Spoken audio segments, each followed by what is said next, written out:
Hello everyone, Ryan Carpenter here with No BS Golf, presented by P45 Knuckle Down Golf. Hope everybody's having a good week and getting in some of that spring golf. I can tell y'all definitely out there getting that going on right now, just from the lack of activity in the internal place. So, and that's good. You know, that's supposed to happen, especially for the ones who've been working on it all winter. You know, it's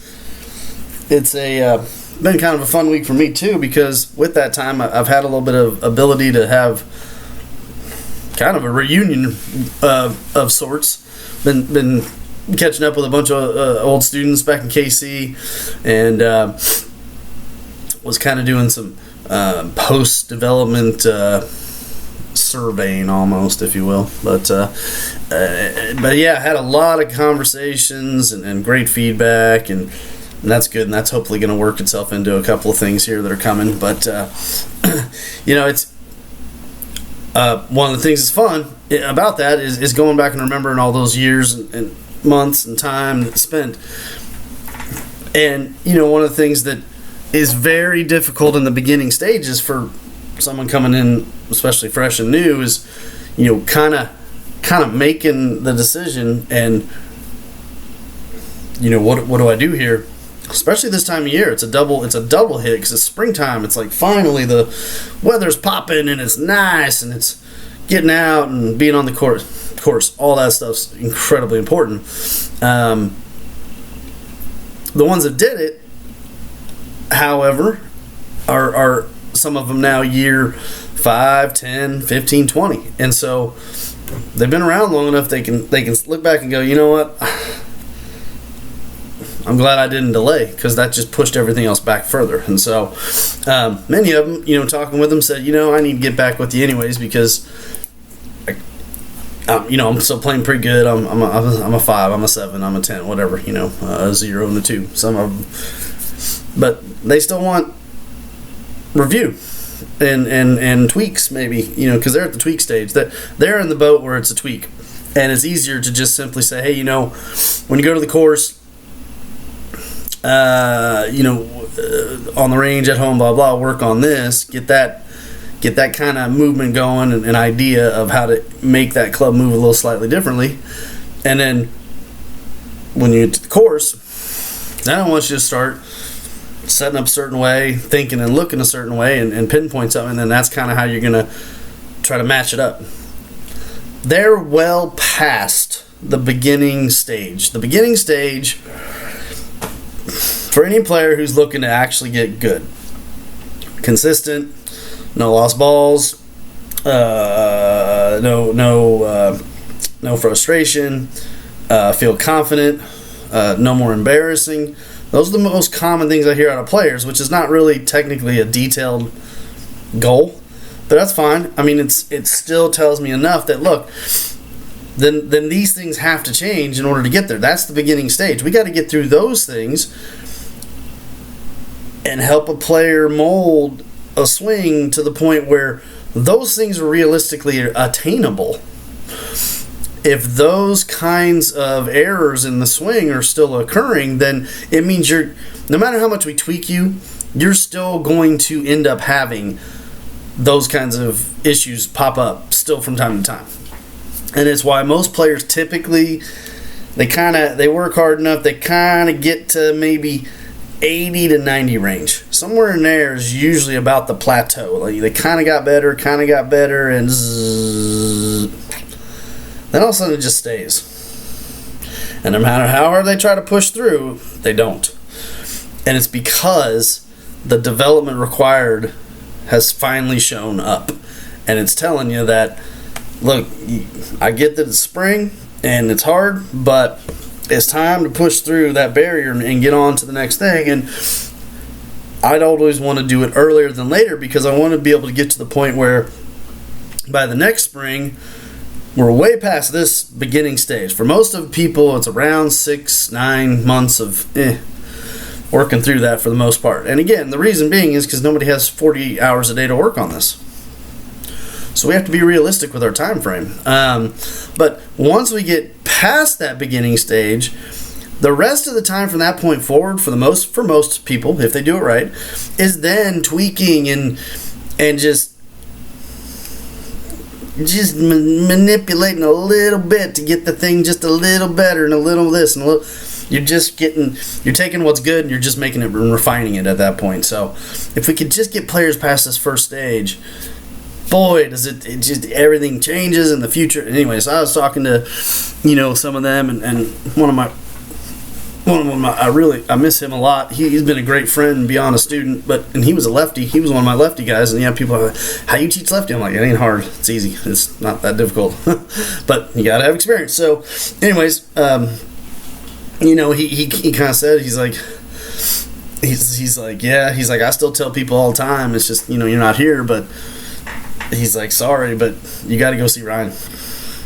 Ryan changed my perspective on golf, plus my ability to play golf. And I'm like, oh man, that always makes me, thank you MP. Man, that is, it makes it worthwhile to try to start over and rebuild with where I'm at now, because somebody's going to come along and finally jump on board and do this thing, and I can't wait, because that's what gets me excited in the morning. I can't wait to run out that door and get this thing going. And I already got 5 or 6 starting, so it ain't like it didn't know, but I want to see them make it through, that's for sure. So and when they get to their quote unquote, when development phase is done, it's going to be exciting, because if we move fast enough, it might be by the end of the current season. We can play all year down here, so it really don't matter. And I'll get them used to the cold. It's okay. It ain't that cold down here. But it's pushing through and getting to that next step. That's when things start to really ramp up and the excitement factor starts to increase again, because the ability to produce the shots they've been dreaming about forever, and then match it up with short game and no error in putting, and that all of a sudden, put all that behind you, and we're off to the races. So it's that little tiny unfortunate front portion that's kind of the bitter pill to take. So but it does, the other parts are that we can still do some things in the short term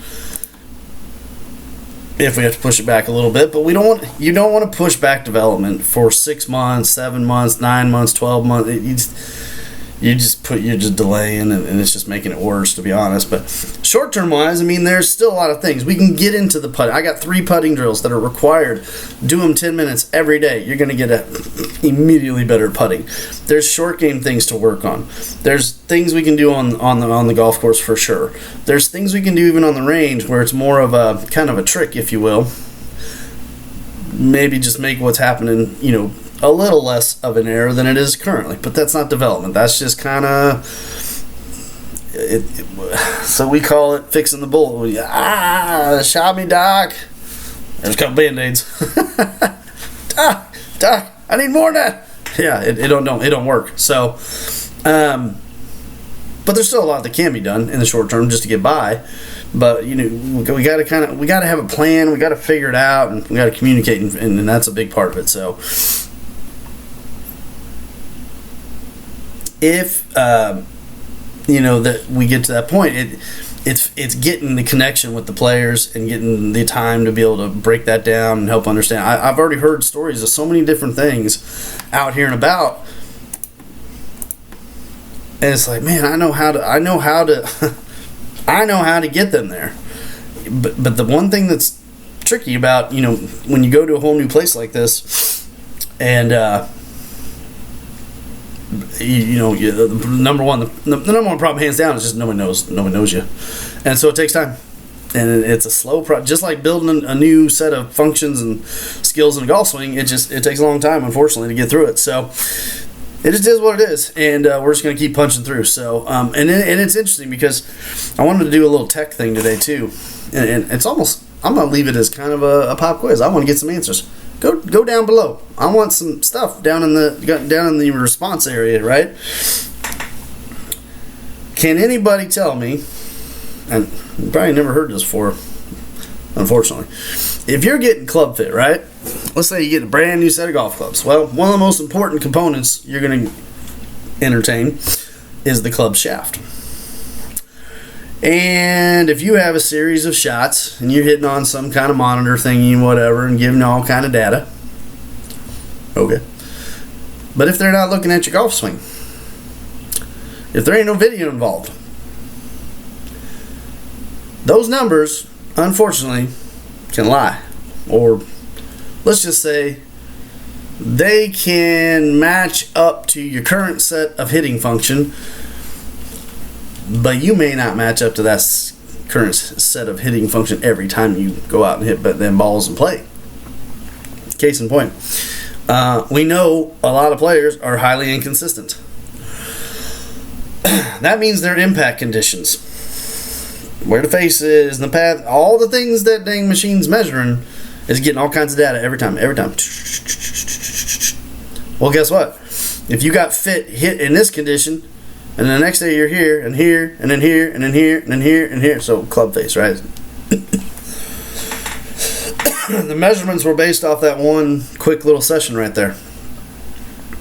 It doesn't match up to all those other conditions. So what is one of the number one reasons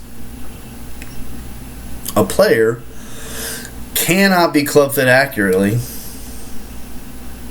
based off something they're doing in the golf swing? I want somebody to try to answer that. There is one critical, absolute answer to that question right there. And I see it in the beginning. In easily 90% of amateur golf swings right out of the gates, the first couple swings right away. So you're spending all that time and all that money on brand new clubs, getting club fit, and unfortunately, it's not being measured accurately. That's the problem. So, leave the comment section. See if you can answer that one for me.